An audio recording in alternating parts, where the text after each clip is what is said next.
Welcome back to Wall Again, where passion meets music. And today we have a very special episode. The channel just passed the 4,000 subscriber milestone. So that's 4K subscribers. So we decided to do something a bit special here. So we passed 4K subscribers. So we decided to get four music fans to each pick their top four bands with four members. So it's all about the fours tonight. So The Four how's it Horsemen. going, guys? Thanks very much for joining in. Yeah, all good, man. All good. Back for another one. Love it. This wasn't That's easy. great. Yeah. Good Another crack, tough, Looking Rob. forward to it. yeah, it was another tough pick, wasn't it? Yeah. Yeah, definitely was. Could be some interesting picks. Yeah. Let's get stuck into it then. So, Eric, do you want to start us off with your number four? Yeah, I'll start off on number four. Okay. Again, my opinion, but I brought it along. This is the Doors. So if anybody is not familiar with the Doors, you ought to be. The Doors are they consist of Jim Morrison, Robbie Krieger, John Dinsmore, and Raymond Zarek, four-piece band from I believe they started in the US around the 60s.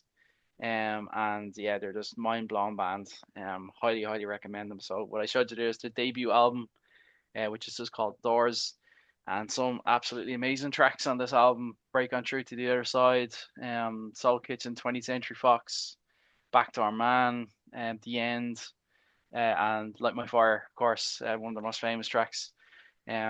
Reason why I love this band so much is just the energy, the poetry, the lyrics. Jim Morrison, he's just a force to be reckoned with. I was a massive fan of the Oliver Stone movie as well, The Doors, starring Val Kilmer, which kind of got me into the whole Doors, kind of all their albums and their music. So absolutely check that album out. It's a fantastic listen. Brilliant. I think I have your DVD still here. Probably do, yeah. Yeah. You loaned it to me about a year ago and I still Yeah, need to watch it. It's a great yeah. movie. Give But yourself about 3 or 4 hours. It's long. yeah, yeah. But The Doors are a great band. Yeah. They Yeah. weren't anywhere near my top four, but they're still a great band. Oh Yeah. yeah, yeah. Great stuff. So, yeah, Gav, do you want to go next? Your number Yeah. four. I'll go with number four. It's a bit fresher and it's a little bit different, all right. But I went with Rage Against the Machine. Um, Brad Wilk drumming, Tim Yeah. Comerford on bass, Tom Morello. Like it was something different than I ever heard growing up. Like what he was doing. I know it's not very hard to do, and there's a lot of help along the way with some of his stuff, but his technique. And then as for Zach on the vocals, I never heard anything like it growing Yeah. up. It was so different. It was so angry. It was, it was the big FU to everybody. Everybody got it. They stood up for rights. They stood up for what the people wanted. They sang about the self-titled album, in my opinion, Yeah. is 100% a 10 out of 10. 1992, bomb track, take the power back, bullet in the head, township rebellion, killing in the name of know your enemy, and then like rolling into then like evil empire in 98, people of the sun, buzz and parade, revolver, down rodeo, tire me. I think they were nominated for a Grammy. I think they might have won a Grammy for that one actually in tire me. But it was just so different growing up in my like early teens. I remember working and one of my buddies gave me the self-titled album and it just blew my mind. It just was like so different than anything that I heard. Like I was listening to older stuff at the time, but this, even though this was like 90s stuff, it blew my mind. It really did. And talk about a rhythm section, Brad and Tim, unbelievable. Yeah. And even with Audio Slave, they were amazing too, I have to say. Brilliant, brilliant. Yeah, that, So that drum sound on that album is just amazing. unbelievable. And funny, I read something this week that like some bands actually use that production of that album to test their sound. It's that damn good, Yeah. So bit left field there, but Rage is mine. Brilliant. Great band. Love them. Yeah. Love them. Okay, Marcus, what's your number four? Um, well, I found it kind of difficult to put these together. So the way I came at it was each of these bands that I've picked had a reflection on me for the rest of my life as to how I listen to music. So it might necessarily be the best, the four best bands of with four members, but they affected me the most as to how I listen to music for the rest of my life. So my number four is Metallica. Um, I came on to Metallica when about 85, just after the um, Ride the Lightning album. And I heard one of their songs off the Lightning album, and I thought, wow, that's just a completely different sound. But it was a one-off experience. I had no way of getting to listen to it again. I have to understand it was in the mid 80s, and what music wasn't as readily available. But I got a chance then to listen to Master Puppets, and that album I just didn't know sound like that could be created. It was not in my world at that time. I was listening to rock music, but not rock music like this. Hmm. And it it just turned me onto heavy metal and thrash metal and all that sort of genres. It's a whole new world I didn't even know existed. And that then you can go as deep as you want because it introduced me to Anthrax and Megadeth and Slayer, and but it was that Master Puppets album that it's just I never experienced anything like it, and it's just stayed with me. It's my favorite one from Metallica. Like, and Justice for All didn't really do it for me. Black was great, and Black was nearly a moment in music history, you know. So you got caught up in it because it was everywhere with MTV. But in the mid '80s, that sort of music was not many people were listening to it, and you couldn't hear it in many places, and it just opened my mind musically. I thought it was fantastic. Brilliant. Yeah, a few big Metallica fans on this call tonight. So I don't think it's the first time we're going to be hearing of Metallica tonight. Don't imagine so. But it's great to hear, Marcus. And you were there in the mid '80s when Metallica were lifting off, and that's fantastic because Yeah, because I didn't experience Kill 'Em All until I got to know them, but I got a hint of Ride the Lightning and then Master Puppets. But my friend got Master Puppets and I bought Ride the Lightning. That's the way we'd done it back then because you couldn't afford to be going out and buying all these albums. So we were swapping them two back and forward. So I know those two more than I do all the other ones because that was all you had to listen to. So you listened to it religiously. So yeah, they're embedded in my musical brain now. brilliant. Great choice. Okay, coming in at number 4 for me, it is Irish band Thin Lizzy. And I love this cover actually. So this has the classic lineup of Phil Lynott, as apparently he wanted to be called, not Lynott, as everyone calls him in Ireland. But Phil Lynott, of course, heading up with Brian Downey on drums as always, and then the dual lead guitars of Scott Gorham and Brian Robertson.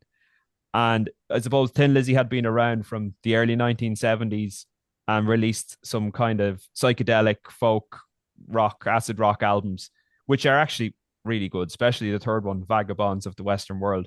But they were a three-piece with Eric Bell on guitar. And when Eric left the band, Gary Moore came in for a little bit, but then Phil wanted to bring in two guitar players. And I think the reason was because if someone left, he'd still have another guitar player there and they could still play shows. So it was kind of like a plan B having two guitar players. But apparently, when they were in the studio, they were recording some songs, and one of the engineers didn't mute the previous guitar lick that they played on the song. And I think Scott Gorham ended up overdubbing the guitar, and it came out in this guitar harmony. And they were like, oh, like the sound of that. No, they weren't the first ones to do it because Wishbone Ash and the Eagles had done it previously, but they were the first ones to bring it to hard rock music and to really dive in with both feet. So the first album that they had were a 4-piece on was Nightlife, which the production's not great on, but you can kind of see where they're starting with their harmony guitars, their twin lead. And then they went on to, of course, Fighting and Jailbreak and Johnny the Fox and Bad Reputation. And then when Brian Robertson left the band, Gary Moore came in and, of course, recorded the Black Rose album, which is probably one of their best. So for me, Thin Lizzy as a 4-piece, they were when it comes to hard rock, I think they were unmatched. And the fact that they were Irish as well, it's obviously another big plus. But it's kind of sad because they didn't really make it in America when they were out in the 1970s, like they had the hit "The Boys Are Back in Town," but apart from that, unless you were a real, big into heavy rock music in America, you probably wouldn't have known about them. But now they're huge in America. Any YouTube channels that I follow that are into rock music or metal music from the States, they all know Tin Lizzy and they all speak so highly of them. So it's a bit of a shame that they're getting their flowers now, but they didn't get them so much. Now they were huge in Europe and England and Ireland, but not so much in America. But that's my number four, Tin Lizzy. Good choice, Good Rob. choice. Yeah, brilliant. Very underrated band in my opinion. Yeah. Yeah, Okay, so we're up to number three now, are we? yeah. Number three, yeah. Number threes. Right, I'll kick it off, lads. My number three, Black Sabbath, the Mighty Four. So you talk about Metallica, you talk about all these great metal bands, um, the Godfathers of metal themselves, Black Sabbath. They're going to invent the whole genre, and those drop guitars. Ozzy Osbourne, most famous, frontman singer, crazy man, um, absolutely brilliant. So you have plenty of Black Sabbath albums and then plenty of solo albums. And Ozzy went on to be very, very successful in his solo career. Tommy Iommi on guitar, Geezer Butler on bass, and Bill Ward on drums. Just an amazing band. Very, very underrated. I love that album, Paranoid. I don't think there's a bad song in that album. Yeah, I love Planet Caravan. I love Pantera's cover of that as well. I love Iron Man, Rat Salad, cool like drum solo. We talked with John Bonham and stuff like that, but Bill Ward is certainly up there as one of the greats as well. So yeah. Also, there's massive hype around Black Sabbath at the minute because of the whole, reform for Ozzy's last gig. But I've always loved them. I highly recommend anyone out there to check out Ozzy Osbourne's audiobook, I Am Ozzy. It's very, very good. Some absolutely hilarious stories in there. It's a good listen. If you're into Ozzy or the Black Sabbath stuff. A few members from Led Zeppelin make guest appearances in it as well. So it's pretty good. But yeah, that's my number three. Cool. Brilliant. Deadly. Deadly. Must get that audiobook. I actually didn't realize there was one. I must check that out. Yeah, it's on Spotify, so you can get it for Oh, free. nice. Nice, nice, nice. It's me now, right? Yeah. Yeah, so my number three is Tin Lizzy.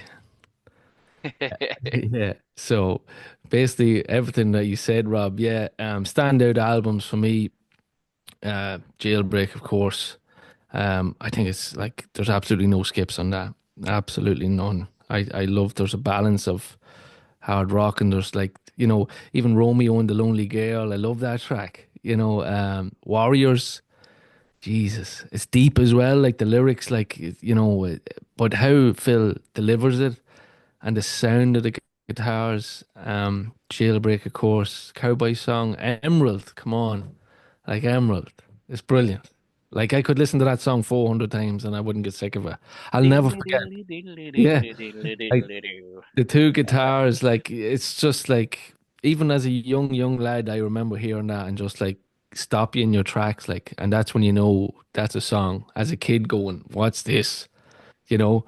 I remember trying to play it on the bass, and I was like, "Ah, it's too hard. I'm gonna just go back and play football."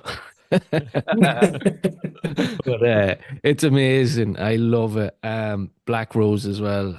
Roisin Dove, like Waiting on an Alibi, love it. Roisin Dove, of course. Sarah, I actually love. Got to Give It Up.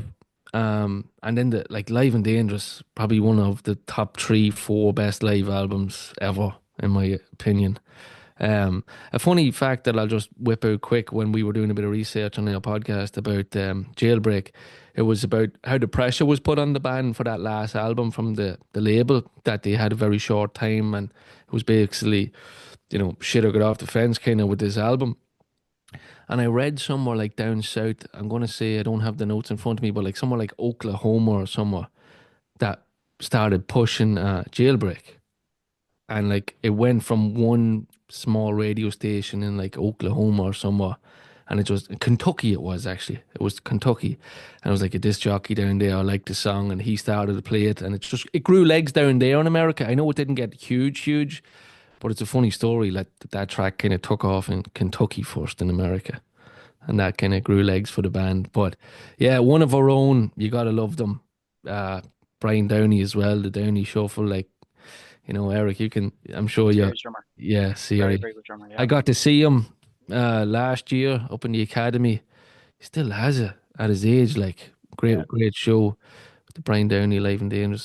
So yeah, that is my number three Just to jump in there, actually, I don't know if you've seen the documentary on Phil Lynott. Sorry, Phil Lynott. line. The songs for Phil. Really, really good show. I think it's on RTE Player as well, actually. Right. But it goes through the whole history of the band, all their albums, Yeah. up to like Phil and his last days, and his solo career and all. It's excellent. Highly But like recommend it. they talk about even going back to Metallica, like they influenced so many of them bands, like Oh yeah, Very like much so, yeah. all like they all chat about Lizzie, like they all like all of that old like the British wave stuff and all that, like they're so well respected. Like, and as you say, you just wish you got a little bit more and there wasn't the troubles that they had, but brilliant, brilliant. So that's my number three. good choice, man. My number three has already been spoken about is Rage Against the Machine. Um, Similar to Metallica in the sense that um, what was going on in the 90s and stuff like that, there was a lot of great bands, but I was also coming into the late 80s, really getting into rap music. A couple of rap artists that I just thought were really good, and the way they're using it as an art form as opposed to just like popular music or anything like that. And I was loving that. And I started getting into a couple of sort of political rappers and using their art form like that. And then the whole grunge thing took off. Everybody wanted to have a guitar, um, and these guys landed. I just think Zach De La Rocca is I think he's up there. Like he's brilliant as a frontman, but Yeah. as a political frontman, I think he's just fantastic. There's so few of them, and Gavin mentioned the anger, but like um, it's anger, but it's not just destructive anger. It's like anger, do something. It's Yeah. just slightly different. It's like if you're angry, you should be Activism. angry. Now do something about it. Don't just smash things. And I just thought he was brilliant. And then there's one little point on the album. This is real nerdy stuff. It's on Wake Up. I think it's on Wake Up. That's pretty much my favorite song on the album. And there's a little thing they do with the drums where the drum is in the center of the song. The drum's doing a fill. There's a transition with the guitars and the bass. I think it's like coming to the end of a bridge or something like that. And the drum is doing the fill, but the drum breaks off into the next section, a whole bar before the guitars and the bass joins in. And that little transition, it's like it totally evolved the song into this driving song. It was such a simple thing. They were just really smart in their construction of their songs and stuff. Constantly trying to get like rather than just going from chorus to verse, they're trying to find some way to make it monumental change in the song. And they're really good at that. I thought they were really good at that. I got to see them live a few times, and Zach live is just phenomenal. He just orchestrates crowds. And like seeing him back in the day, and more recent on their last run before they took a break, and he still had it. He still looked as fresh as ever. He's still able to do it, and carry the whole crowd and still have the anger in a positive way. Mm. I thought they were brilliant. They opened my eyes up more and more to political music, and I thought they were fantastic for it. Great Did choice. you go to see them in the Trip to Tip? And yeah, I would have seen them there, and I saw them in Oxygen. Oxygen, yeah, and then I saw them in the Point. Yeah. Yeah, I'm very jealous. I had tickets Yeah. to go to see them in Prague, and it was the next show after they pulled the pin. I'm like, I had flights, the whole lot, ready to go. I had a Oh, flag and everything. And then my buddy texts me, he's like, check your phone. I'm like, no, no. So I never got to see them live. So I'm highly jealous. Yeah, yeah, they're yeah. very impressive. Well, look, Tim he had cancer, so they Yeah. went on hiatus because of that. But I think he's getting better. So I Yeah, wouldn't be surprised that they might give it another run because I yeah, thought Zach still had it. He still had the energy. yeah. You know, Zach, he was still able to carry. he fucked up his knee as well. He was sitting on a Yeah, box. Yeah, yeah, I wouldn't mind that, but yeah, no. But cool. I've never seen a crowd bounce like it. It was very impressive. It's just the energy they bring. Yeah, the content I, of the shows, like the build, like what I've seen, like it just looked insane. The concerts. yeah, yeah. But like the thing is, like I've been to loads of very like energetic concerts. And it's usually the roughest looking band or the loudest, craziest looking band that looks like they're intent on destruction, that the crowd is the nicest crowd. Yeah, It's like yeah, like the Rage Against the Machine crowd, they were going nuts start to finish, but there was no problems at it. There's no issues. People are there helping each other. If someone fell down, they were straight away picking them up. I've been at pop gigs and there's nastier people, you Oh, know. So 100%. Yeah. yeah, Very good. Rage Against the Machine. Yeah, great band. yeah. So my number three are Metallica. So you might be actually surprised they're so low on the list because I'm an absolute Metallica fanatic. And it all started for me when I was about 15 and I was learning guitar. And then I one of the lads in school had the Black Album and I got that, recorded it on tape or whatever. And that was it. Like the production on that album was so good. Just it all started making sense. And the guitars, they just sounded really like in your face. They were so well mixed and like the lead guitar, the harmonies, um, all the different melodies. For me, it was mainly about guitar at that point. And I just thought Metallica were, an unbelievable guitar band. But then as I, got some money and was able to pick up the back catalog of albums because this was before YouTube, before Spotify. So literally you only had whatever CDs you had, that was what you were listening to. So um they didn't have a best of, so I bought the S&M album to try and get more of the deeper cuts. And then I slowly, as I had the money, I went through and bought all the back catalog. But what a band. Like they had such an influence on me. Like I've been playing guitar for probably 25 years and I've learned more Metallica songs than any other band. Like they're just one of those bands that really spoke to me. And like they had their problems, they had their lineup changes, but they're still just had that kind of focus to keep driving forward. And they're still gigging to this day. They put out an album into 2023. They're still doing it. I've seen them live 5 times.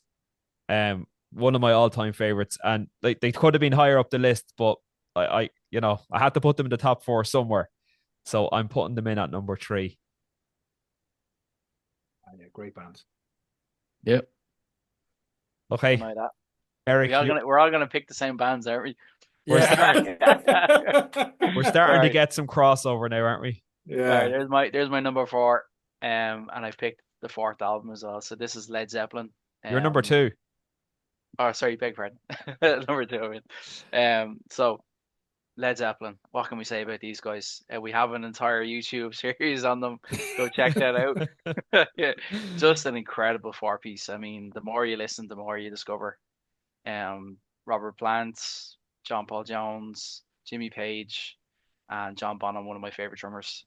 Just incredible musicians for the time that they were on this earth as a band, the output that they put out and the influence that they had on music as a whole. Take a few songs from Zeppelin 4 there, like Stairway to Heaven's just iconic, Black Dog, just When the Levee Breaks. There's just so many good songs. You can go through all their albums and just say they're all really, really good. Check out our series on that, shameful plug there, but they're just a really, really good band. For anybody who's into like classic rock, definitely check them out. Particularly even their first four albums. But I'm starting to get into their later stuff now as well. So they're an all around great band. So yeah, that's for me. That's Led Zeppelin. Brilliant. Cool. Gavin, do you want to say something, Gavin? No, Go on, go on. Unleash there. Go on. I'm not unleashing. It's just I, how can I say this without becoming across as an asshole? But I can't get Led Zeppelin. I don't I love the hits. I love like Stairway to Heaven, whole lot, love all that stuff, the immigrant song, all them. But like funny after the way you went through the whole lot, the first four albums, I was like, right, I have to give this another go now. I'm gonna give it another go. And I listened to Led Zeppelin one, I think yesterday.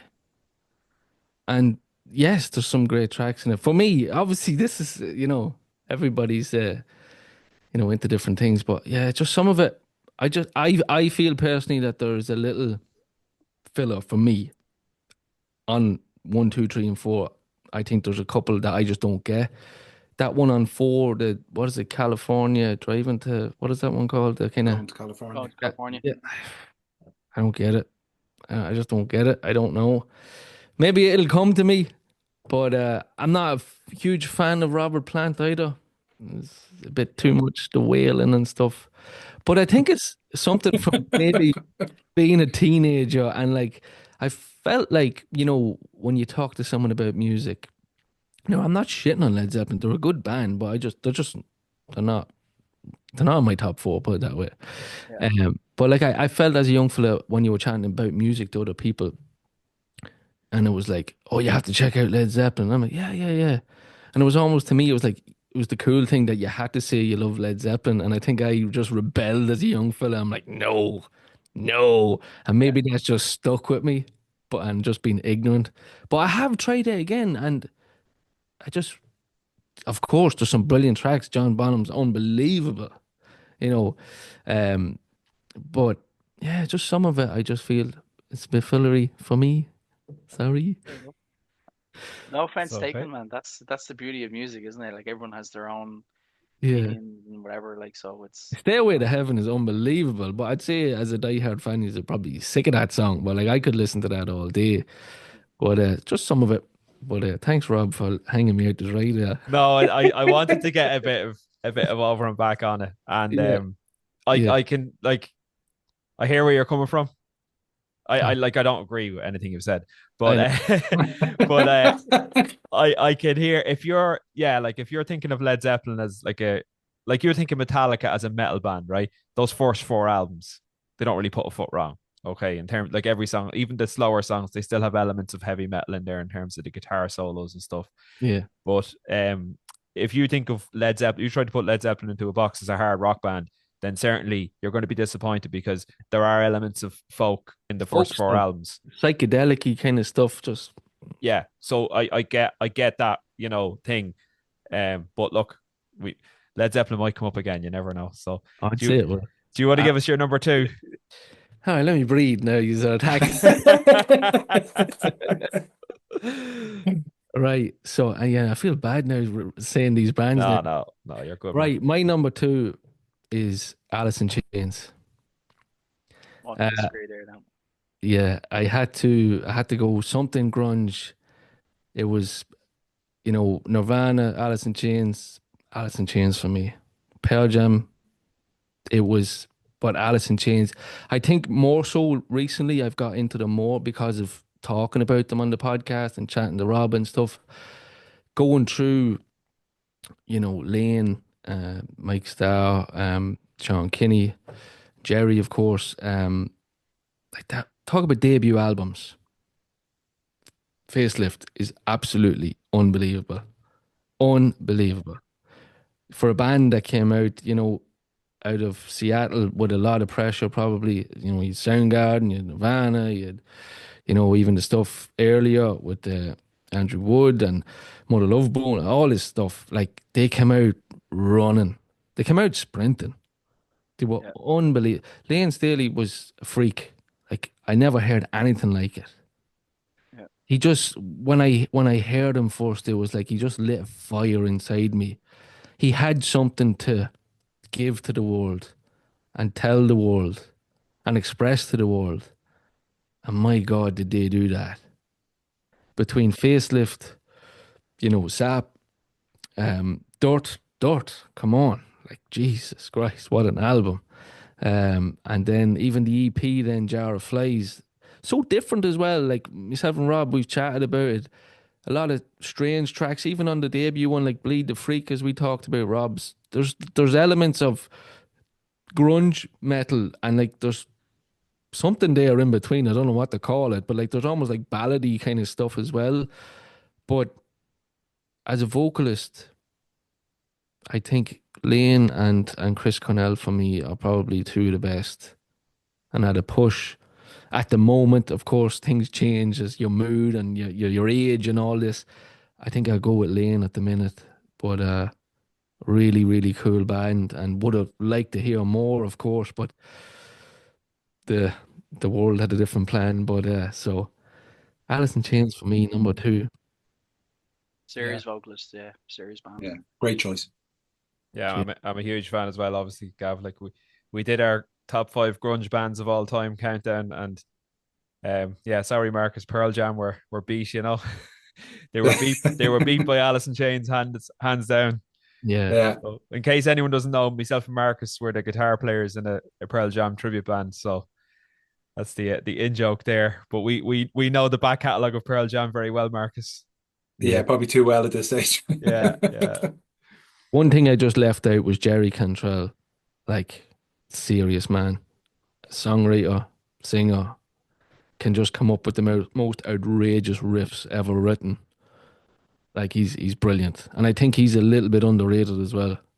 I think very much so. Very Yeah. much so. Have you Yeah. seen the anniversary that they done, or the tribute to Alice in Chains, or like Metallica and all recovering their Yes. songs? Yes. Yes. Brilliant. Yeah, that Very was really good. good. That was. And Funny. I think Taylor Hawkins and all, they all came together to do, I think it was Wood or something. Yeah. That's right. Yeah. Brilliant. Absolutely brilliant. Corey Taylor as well, Corey Taylor, yeah, that's right. and Taylor Hawkins, and was it the guys from Jane's Addiction? Jane's Addiction, yeah, yeah, it was, yeah. Brilliant. I'm sure some of you have seen when Metallica came in, was it 2006 with the Master of Puppets anniversary where Jerry came out and played Nothing Else Matters, I believe, That's wasn't right. Yeah. He sang Nothing No, Else Matters with them. Stone Yeah. Sour as well, wasn't it? They're supporting at that. it? Yeah, Yeah. yeah. Stone Sour were in the tent. Yeah, Yeah, Yeah, yeah, and Avenged Sevenfold were there as well. yeah. that's right. Yeah, yeah. That was a hell of a day. But Great, yeah, great gig. my number two. Brilliant, brilliant choice. Marcus. That's me now. Uh, I'm going for a little well-known band, or little-known band, I should say, called Led Zeppelin. I'm hoping to pass on a couple of songs to Gavin to see if we get into them. Yeah, I reckon they're I'm all right ears. up his street. Yeah, for my number two is Led Zeppelin. Um, again, like I got into rock music and the back catalogue of rock music in the mid '80s. I really couldn't get with the music of the '80s that was on the TV. So I was hunting for something else. So usual thing, either your mates tell you or your mates' older brothers tell you what to listen to. And a few of them, everybody that I kind of palled around with back in the day were all musicians. So a few of them were like recommending Led Zeppelin. But the one I got, the album I bought straight off the bat was the Led Zeppelin 1. And was it isn't like it's one of those weird albums. It's like some people would think like it's nearly a thrown together album as opposed to like a fully Led Zeppelin. Led Zeppelin 2 is nearly seen by a lot of fans as being their first album of their sort of identifying themselves musically.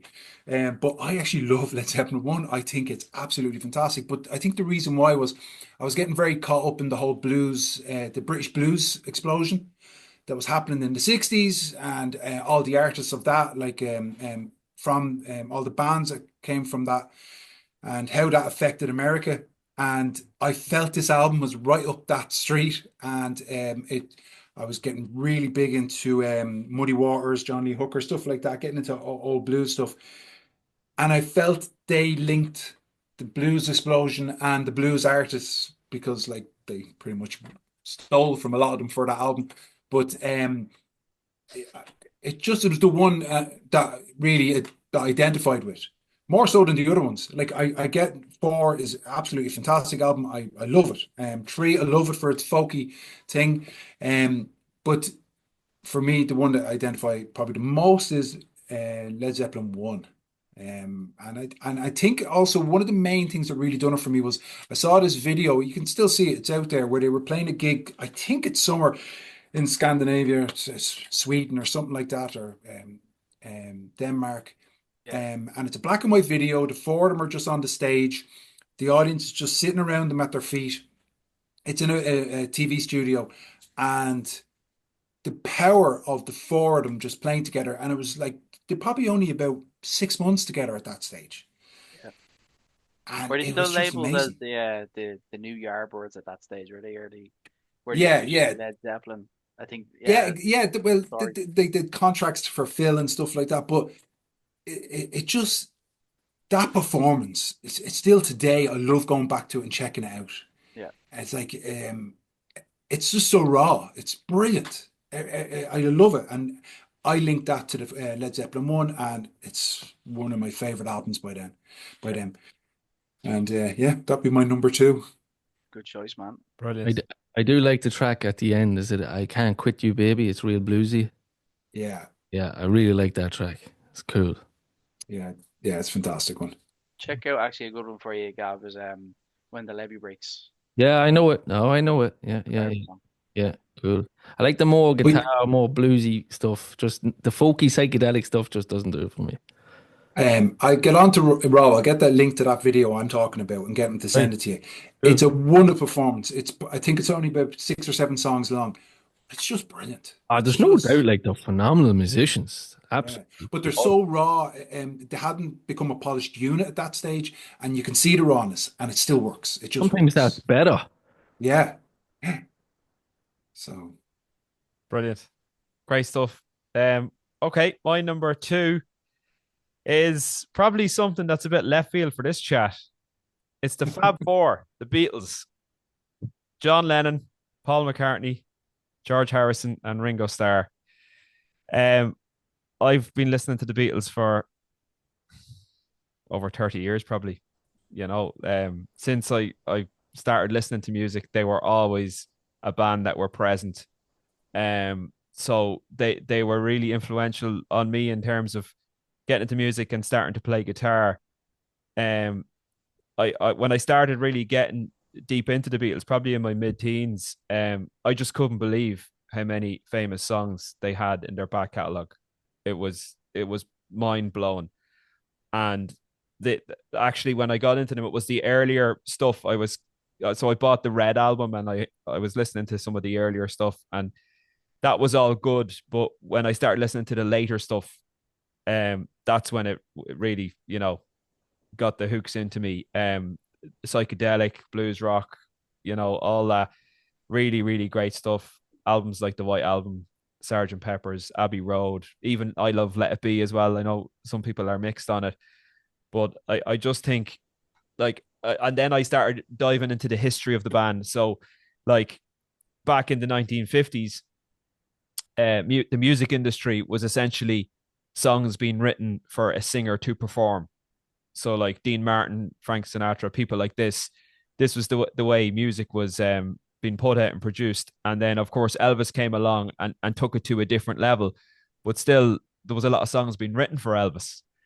And it wasn't until the Beatles came along that they actually, so they were a band, and they were in Germany playing. So they're from Liverpool originally, but they got a residency in a club in Hamburg, and it was there that they really learned to become such a tight unit as a band. And then when they decided to start writing music and releasing albums, they were really doing it on their own terms. So John and Paul were writing the majority of the material, and they were recording it, and they were playing it live, and that was unheard of for a band to be doing that all themselves. They were obviously still playing a couple of covers at the start, but the whole concept of recording your own album back in the early 1960s and on 4-track machines. So, trying to get all those instruments recorded and mixed with very limited technology, but they pushed the boundaries all the time. And then when the 8 tracks came in, they were the first ones to embrace 8 tracks. And then of course Sergeant Pepper's, famously there was so much bouncing of tracks. So like the drums will be recorded on one track, the bass will be recorded on one track. There could be maybe a rhythm guitar recorded on one track.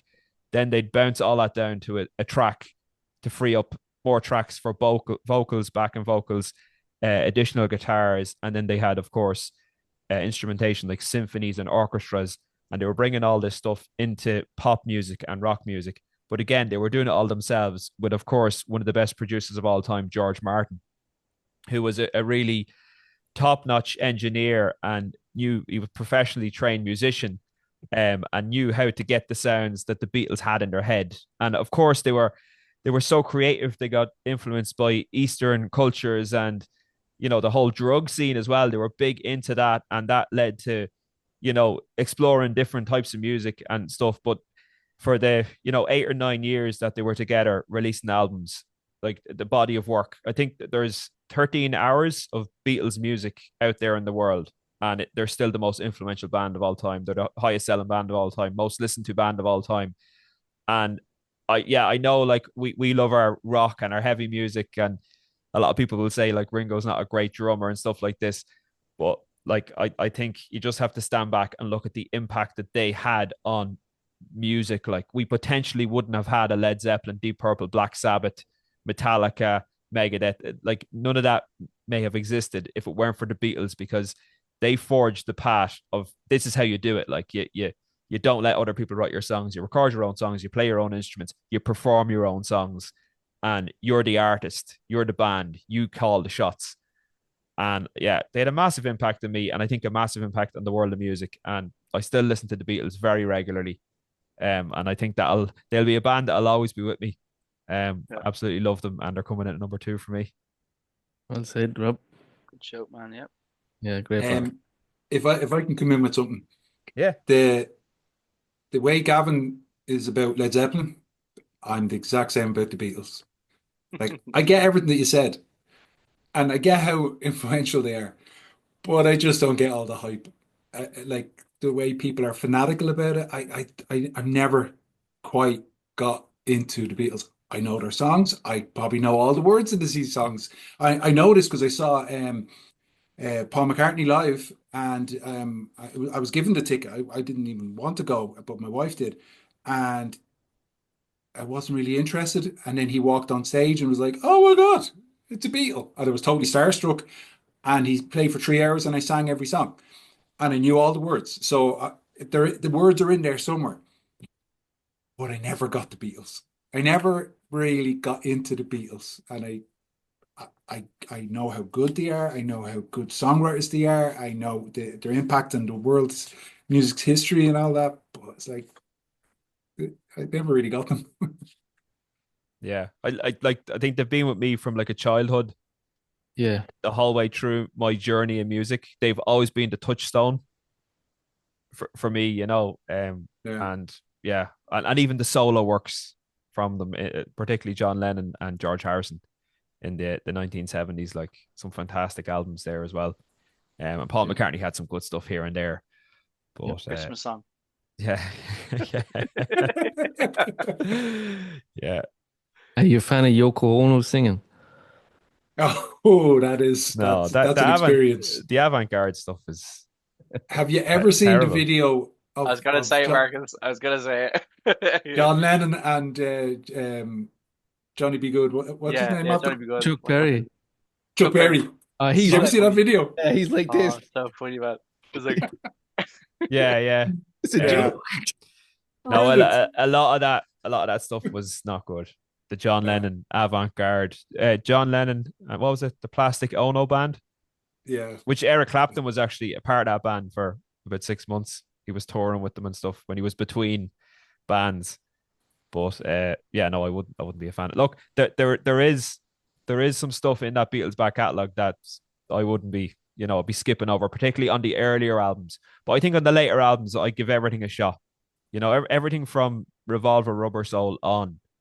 I give everything a shot, and I think there's merit in every song, even songs that I may not have liked initially. I've come to understand and like and get what they were trying to, say, the statement and stuff. But very good, yeah.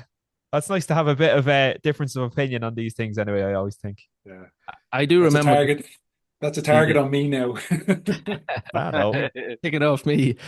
Rob, I do remember getting as a young fella, what was the best of kind of Beatles? Was it one red cover with a like a The number ones, yeah, yeah, I do remember getting that as a young fella and I loved it. yeah. Um like they do have some brilliant stuff, like, and as you say, you know, how they went about what you just said, like the songwriting and producing and everything, and did change music, there's no doubt about it. But yeah, good band. Very, very good band. But that'd be similar to Marcus. It'd be kind of okay. But it was a different time, so I'm not Yeah. gonna I'm not gonna shit on two bands, so I'm gonna just stay quiet.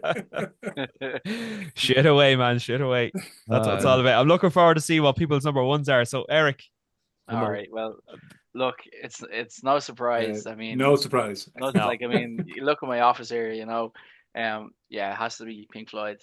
Um, I'm just a fanatic Pink Floyd. I love like you guys probably would have seen our series we done on all the albums. I'm honestly I'm a huge Pink Floyd fan. Anything that's Pink Floyd, I tend to gravitate towards. Just an incredible band. You know, like you know there was Sid Barrett and stuff in them days, but I love the kind of the later years, particularly with you know David Gilmour fronting the band, Roger Waters, Nick Mason, and then Richard Wright. Just incredible musicians. Like from you know you could say from the metal days all the way up as far as Division Bell. I'm just a huge fan of all that stuff. Highly recommend checking out some of their live stuff like the Pulse gig that they done. Dark Side of the Moon is probably one of the most famous albums in the world. It's iconic. Yeah, just I you know go check out our series and you'll hear us geeking out about Pink Floyd and all their albums and everything about them. So I yeah I love Pink Floyd. That's my number one. Yeah, great band. And thanks, Eric, for you were the first one to come on and we did that series and it got me like I had only breezed through the Pink Floyd back catalogue, but it was great to get deep into some of those albums. Yeah. Some of them I know I won't be revisiting again, but Yeah. they do have 6 or 7 standout albums in their back catalogue. There's no doubt Absolutely. about it, Yeah. and they're a phenomenal band. So that's a great pick at number one, Eric. Fair play. Yeah. Right, Gav. I'll give you a clue who my number one is. Is it? Yeah, so Metallica. Metallica, 100%. Yeah. Changed my life in music, in a lot of ways. Being probably 7, 8 years old, and as we spoke about earlier, everyone has that kind of older figure that kind of opens the door to this library of new music to check out. And I was lucky enough to have an absolutely killer neighbor who was just cool and had the best taste in music. And I remember he gave me the Black Album and he said, check this out. And at the time I was listening, he might have given me some AC/DC or stuff like that before that. So it was like the next kind of step up to like, he teased me into the trash metal. So it was time to open the door. Not that Black is too trashy, but anyway, yeah. And like, look, everyone knows Enter Sandman. I could do without hearing that again. But just what it did to me, it was like, and his vocals and, you know, being able to see these scary guys with long hair and tattoos still being okay with singing Nothing Else Matters. Do you know? Um, I don't know. I was like, all right, it's okay to be a bit, you don't like they're not that scary, They can sing Sad But True or The God That Failed, but I think it was like just it did something for me to like not be afraid of who you really are inside or something without going too deep. But that album, and then I kind of graduated then and it was okay, and I remember he gave me Kill 'Em All. And to be honest, to this day, it's not my favorite album by any means, but it was the next step. So I was like, okay. So he's like, do you still like this kind of faster, trashier stuff? I'm like, yeah, yeah, it's cool. It's a lot different than the first one you gave me, which was the Black Album. So he's okay, okay. So he gave me the next one. And then that's when I was like, whoa, okay, we're into something here. I love it. Ride the Lightning. Oh, I love it. Unbelievable. I don't think there's a bad track on it. Trapped under ice. Might people say they skip over it? No way. I love it. For whom the bell tolls, By and then fire with even fire. by fire with fire, like it's still played to this day on the sets. Like, but then again, fade to black. You Tune. know, Yeah. again, it's showing that side to them. I'm like, all right, and then Master of Puppets. You know, my favorite album I'll touch on quick is Justice, and I do know the production isn't the best, but we reviewed that album on our podcast, and I always would have been a Raid guy, but after reviewing it and going deep, we had a chat with Dave Moore from Today FM, and we really went deep. It's a fucking monster album. I'll fight anyone for that. I know it's not great. I know there's no bass. I know this and that. But if we didn't have that, we wouldn't have had Justice. And talk about, for me, the best instrumental of any of the Metallica songs, To Live Is to Die. To this day, it can bring a tear to my eye. I never heard someone play a guitar that you can hear their heart breaking as they play it. You know, with Cliff and the bass and the stuff that Cliff wrote. And I just love the sound of the guitar on that. And then you can go to some of the faster stuff like The Shortest Straw. Um, I don't have the list in front of me, but like there's so many. One. Blackened, the intro to Blackened, like come on.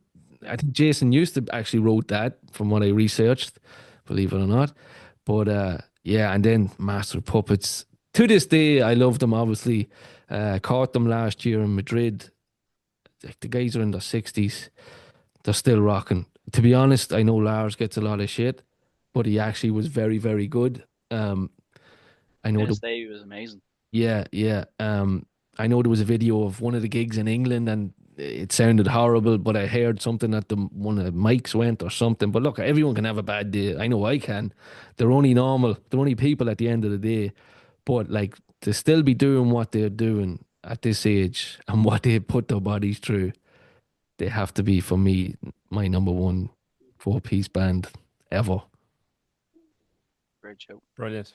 Yeah, I Great. think we're all fans here on this channel. Yeah. Yeah. Definitely. If we were picking five bands, I suppose Metallica probably would have been my fifth.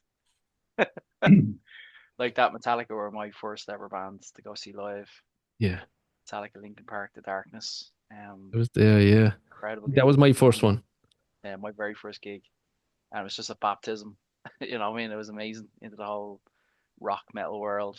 Yeah. Obviously I was a massive fan of Metallica. Going to see them, but it's just incredible seeing them live. But similar to what Marcus you said earlier, like like the rage crowd. Like I remember going into, I think I've seen Metallica 10 times at this stage, but I remember being on the floor up close enough and like talk about big scary guys, but it's the most friendliest crowd you'll ever meet. Yeah, absolutely. It's like you're looking up as I remember like being 14 or 15, like looking at this man, he's a beard, I'm like, oh, Yeah. I'm not messing with him. And like somehow I ended up in the middle of the mosh pit, and this big scary guy absolutely poleaxed me by accident. And he like pushes everybody out of the way, picks me up. You all right, kid? I'm like, yeah. I'm like, all right, this ain't so bad. These are all right. Yeah. We'll do this again. Yeah. But yeah, I'll leave it at that. That's my number one. Brilliant choice. Great choice. Yeah. Okay, Marcus. Yeah, my number one is The Doors. Wow. Yeah. Really. I love The Doors. I find with them that every time I listen, I'm hearing something else. It just never stops. And I would have been, it would have been the late 80s. I first started to hear of them. So like I'm listening to them over 30 years as such, 35 years or whatever, and I'm still finding little nuggets. I only recently listened to Robbie Krieger's book, which I highly recommend. And he was like saying a couple of things about certain recordings, and I went back on, oh my God, yeah, I can see it now, and I can hear it now, and there's still new stuff there. Um, and their influences are so wide. Even down to, especially like the drummer, like he was throwing so many different types of styles in there, and That's what I remember. Yeah. it just totally altered what was probably a generic rock band. Yeah. Um, and they like the guitarist, classically trained guitarist, and he's known as a blues guitarist, but he's actually a classically trained guitarist. So Yeah. like he was bringing influences in, and then the keyboard player playing the bass and the keyboard at the same time, or the organ, I should say, at the same time. I've based every time I had any experience of a keyboardist, I've always tried to get him to play that sound. I just love that sound. It's just what comes into my head when I think of an organist sound. Somebody playing keys in a band, that's the sound. Um, and then even down to the lyrics, like the lyrics are fantastic, not because of like for the arty side of it, but it's fantastic because it can mean so many things to so many people. Like it was that type of writing that someone could. I suppose that's what poetry is about. Somebody could pick up something, and another person will pick up something else, and they didn't necessarily identify what their song was about at all times. So like it's very open to people as to where he was going with his lyrics. Yeah. And he was very much an anti rock god. I know he's seen as a rock god, but he just wasn't into it. He was like for like 6 months he played with his back to the crowd. They spent a year in a little small bar where they were the house band, and nobody saw them. And even at that, he was still playing with his back to the crowd. He didn't want to be there, but he did really enjoy getting his lyrics out there. And when you listen to the band members talking about Jim, they talk about him as a human being, as a band member. They don't talk about him as this rock god as everybody sees him. So when you look at him like that, you see all his frailties and all his good points and bad points, and you humanize him. You just see a really good musician. He was so into being in a band. He never wanted to be Jim Morrison in the Doors or anything like that. He loved the entity that was the band. And he instilled that so much so that like the band ended up suing each other because half the band wanted to use the music for commercial reasons, and John Densmore said, "No, that's not what Jim wanted." Each band member had an equal share in votes, so he got Jim Morrison's family on side, and they sued each other um, because it was about the music. It wasn't about um, getting rich or anything like that. It was all about the music. I think the folklore of them has totally whitewashed over all that. And the mystique of Jim Morrison's whitewashed over all that. I think there is a very experimental rock band with a guy that wasn't afraid to expose himself emotionally at the front of it. And that's kind of lost. But if you look at them like that, I just think they're amazing. Amazing. Yeah. Just musicianship, everything. I think they're amazing. My favorite album would be LA Woman. Great album. Uh, In your background Brilliant there. album. Yeah, in the background. That's the one where they broke away from their producer and they produced it themselves. They just wanted to create a blues album. They actually recorded that all together in one room with Jim in Birds the About the toilet. Storm is on that one. And like it was and I know this was never the case, but it was the perfect album to sign off with. Yeah. It was never the case. He went away looking forward to the tour. Yeah. It was never the case that he signed off purposely. But like what an album. It's just brilliant. And it captures I think so much with the blues and even down to the art, the skill of the musicians. The song LA Woman, Eric will get this, right? The way the song slows down and then speeds back up again. So at a tempo, slows down, speeds back up again. That's done in single takes. That's not done in a broken up.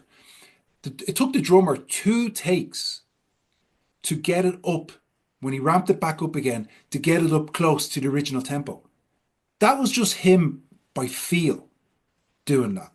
Yeah. And as a drummer, I'm sure you can appreciate that's not easily done. When you have something at such high tempo, you bring the tempo right down and you have to ramp it slowly back up again to the original tempo and then match the original tempo. And it took him 2 takes to get that. Yeah. They were fantastic musicians, all of them. And when you consider when they done it live, it was only 4 of them and 3 of them playing instruments. They were brilliant. And can't say enough about them. Great documentary on them actually. I'm not sure if you've seen the When You're Strange. The Oliver Stone movie, as I said, like it's obviously glorified, it's all dramatization, but they actually released a couple many years after, probably 10 or 15 years after the bands came together and done a rockumentary called When You're Strange. Okay. And it's all footage of the bands. It's brilliant. Highly recommend it. Yeah.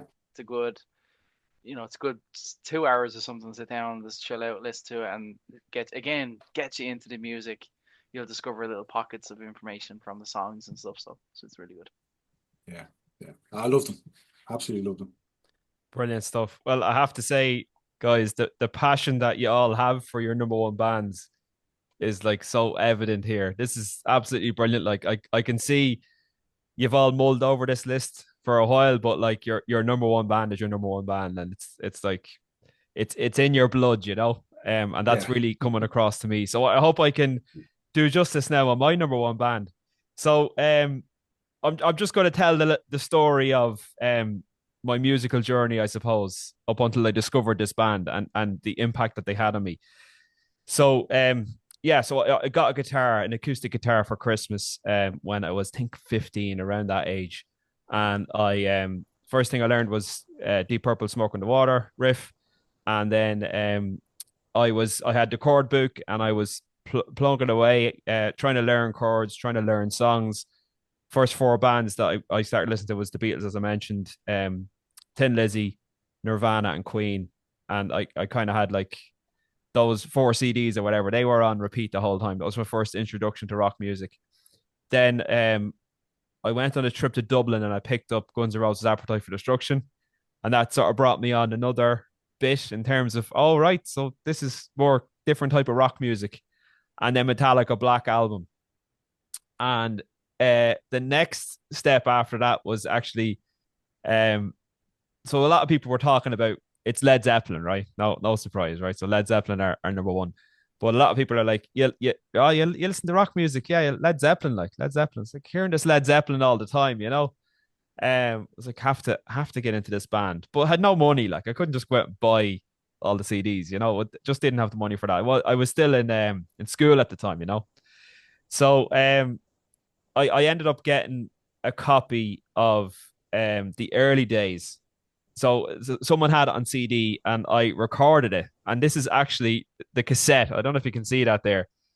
This is the cassette of Led Zeppelin, the early days. It was up in the attic for 25 years in my mom's house, and I managed to rescue it a few years ago and hold on to it. But like this tape means so much to me because like I had all that, like, I suppose, experience of the bands I just mentioned, but when Led Zeppelin came, it just changed everything. So like starts off good times, bad times, that big heavy riff, syncopated, the spaces, the gaps, like it's just an unbelievable hard rock song. A great guitar solo by Jimmy Page. It was so explosive and it sounded great, even though it was from, the 60s. It blew my mind. And then it goes into Babe, I'm Gonna Leave You, takes it right back down to like an acoustic ballad. And you're listening to that song and it's really gentle and, sort of low key. And then when the drums kick in, it goes to like heavy metal. It's so mad. But like all this Dazed and Confused, unbelievable, an unbelievable track. Like just pulled me straight in, the whole psychedelic side of things. But again, like pushing the boundaries into sort of pre-heavy metal. There's a section there where the guitar solo, Jimmy's playing this lick, and it's just, I'm not going to try and sing the lick, but it's imprinted in my brain. Like this lick had such a massive impact on me, and The band did like Communication Breakdown, Whole Lot of Love, What Is and What Should Never Be, Immigrant Song, Since I've Been Loving You, one of the best blues rock guitar songs of all time. The guitar solo from Jimmy Page, so heartfelt. You really feel what he's feeling by listening to that guitar solo. It's so expressive. It's not perfect, but it's like, it's just so real. So what a brilliant guitar solo. And then Black Dog, like one of the best hard rock songs of all time. The way the drums, the bass, and the guitar interact on that song. The timing is a little bit off. We talked about this before, Eric. They come in like a half beat or something. It's very odd, very hard to play, but brilliant nonetheless. And then the song is then from Led Zeppelin 4 on this compilation album. So the Battle of Evermore, When the Levee Breaks, which is just like, drummers paradise, that song. Unbelievable. Of course, Stairway to Heaven, like one of the best songs ever written. It's the ultimate climax song. It starts off so low key with just that acoustic guitar and organ, and then by the time you get to the end, roaring guitar solo by Jimmy Page and that fantastic outro. But the song I want to talk about here is Rock and Roll. So after getting my hands on this tape and basically wearing this out on my player at home and trying to learn the riffs on guitar with very little success, I managed to get my hands on the 1973 Madison Square Garden DVD of Led Zeppelin. And they start off with Rock and Roll. And it blew me away. It absolutely blew me away. They were a 4-piece band just playing this fantastic rock music. And at the time, Eric, I think we were a 4-piece band. And I was like, lads, we have to do Rock and Roll by Led Zeppelin. And like we practiced and practiced and practiced. But I thought we actually performed that song quite well. It was probably one of the only Zeppelin songs we could half pull off. But I can't tell you, Eric, the joy I had playing that song with you guys. It was just unbelievable. Yeah. At that point, when we were a 4-piece band, we had one guitar, one bass, obviously, one drums, obviously, and then a vocalist, Johnny. And it was just, in my mind, we were Led Zeppelin. Like, when I used to play that song on stage, we were Led Zeppelin. And we used to open with it. Do you remember? I was always keen for us to open with it because it was that Madison Square Garden gig. And like the riffs from Jimmy Page, and then the way he goes into the solo and all the little licks in it. I don't know, like it's just so they have such an impact on me as a 4-piece band. There really wasn't anyone else I could put in there ahead of Led Zeppelin. Just they had such a massive impact on me as a musician and a guitar player, and they'll always be, I think, my favorite band. And I'm not going to say they didn't have a bad album. They had one bad album, In Through the Outdoor. It's not great. Okay. And Coda isn't really an album, but everything else. Love everything else. Led Zeppelin 1, 2, 3, 4, Houses of the Holy, Physical Graffiti, Presence. Brilliant. Absolutely brilliant. That's my number one. Hope I did it justice. You did. Oh, yeah. You did. There you go, Gav. We're just trying to brainwash you into listening. Yeah, to no. What is It's an intervention. That was from the heart. That wasn't. Yeah, no, that's like, as you just said, that's the fucking beauty of music. What it can do to each and every one of us, no matter if it's thrash metal, if it's pop, if it's fucking jazz or hard rock or whatever. To see the joy that was on your face even talking about that, Rob, that's what's special about music. Yeah. That's what Yeah, it agreed. does to us as fans. That's the beauty of it. I love it. And I'm delighted we had 4 different bands at number 1. Yeah. Oh yeah, I think. Do you want it? Will we run through the 4 again? So Eric, you just want to give us your countdown from 4 to 1? Yeah. So I went with The Doors, Black Sabbath, Led Zeppelin, and Pink Floyd. Brilliant. And then Gav. I went Rage, Thin Lizzy, Alice in Chains, and Metallica. Very good. And Marcus. Metallica, Rage, Led Zeppelin, and the Doors. Okay. And I was Thin Lizzy, Metallica, the Beatles, and Led Zeppelin. So fair bit of crossover there, but at the same time, there was a few little curveballs as well. Definitely. Can we mention some people that was on the bench? Absolutely. Go for it. Oh yeah. I had Black Sabbath. I had Led Zeppelin. Really? You didn't? No, I didn't. Yeah, I was thinking. I had Pantera. Now I kind of did this fast. I thought about the Chili's, but and I had Audio Slave because I love Yeah. Connell, and I know they only had maybe 3 albums. I caught them 3 times, I think, and they blew me away as well. Like I can't say enough how good the two boys are on the rhythm, Brad and what's his name, Tim, Yeah. bass and the drums. It's unbelievable. They are serious rhythm section, like they're unbelievable. Yeah.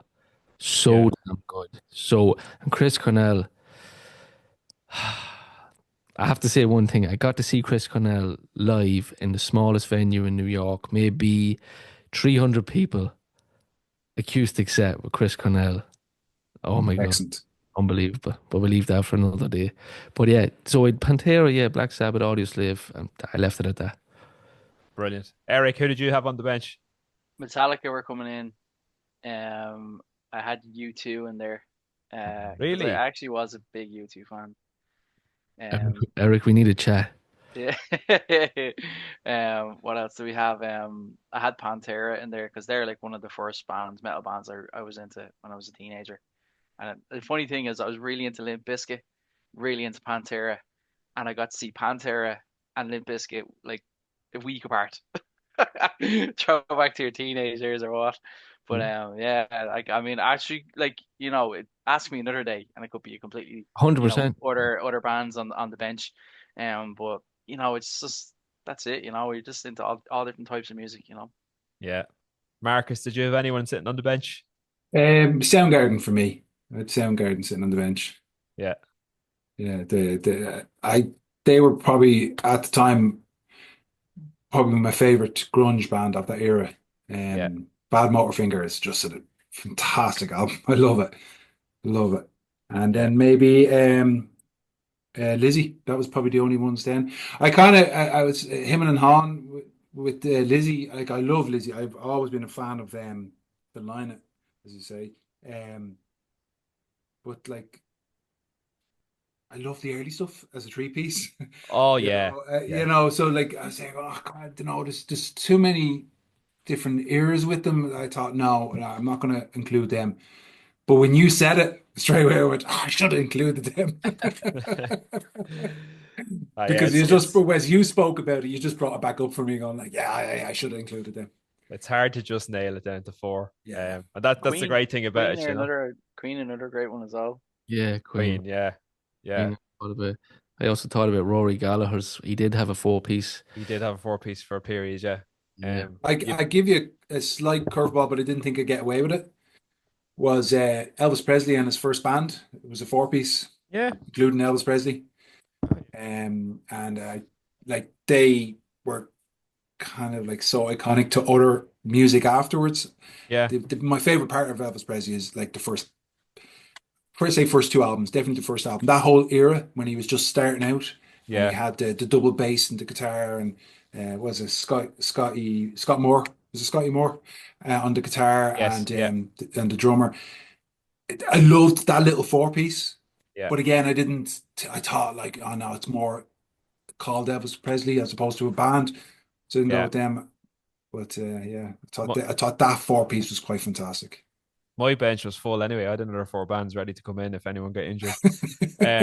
So Alice in Chains, very hard to leave them out, to be honest. I love Alice in Chains. Yeah. So that was a tough one. Soundgarden, love Soundgarden. And yeah, but Soundgarden were never going to be ahead of Alice in Chains either. Also Black Sabbath. Yeah, huge Black Sabbath fan. Yeah, again, massive impact on heavy metal and heavy music. And Pink Floyd as well, Eric. Yeah, I would have had them, well, eighth, I suppose. But, they were definitely there for consideration. As I Yeah. said, there's 6 or 7 outstanding albums in their back catalogue. But yeah, look, guys, that was immense fun, I have to say. Yeah, it was. Brilliant. Yeah, I enjoyed that. Yeah, enjoyed that. We'll have to do it again sometime. You never know, might hit the 5K in a bit. But could we do 5 bands with 5 members? I don't know. We Oh challenge you. yeah. Oh, I've already Yeah, got the list definitely. done. Have you- 100%. Yeah, definitely. That'd be easy, I think, to pull together. Yeah. yeah, cool. Well, that'd be some food for thought. So look, let us know if you're watching the video at home. Let us know in the comments what your top 4 bands with 4 members are. We'd love to get people's opinions here and discussion. And you never know, you might turn us on to a few new bands that we've never heard of. And also, if you like this video, hit the like button and also hit the subscribe. We're closing in now on 5,000 subscribers. I think we're like 4,200 now. So, yeah, we just want to keep this momentum building. And of course, go give That Sound podcast, Gavin's podcast there, a subscribe and a like. And you never know, this video might pop up there as well. Yeah, it probably will. This was Great, gold. This was brilliant. Yeah, enjoyed that. great stuff. Okay, thanks very much, and we'll see you on the next one. Bye for now. Cheers.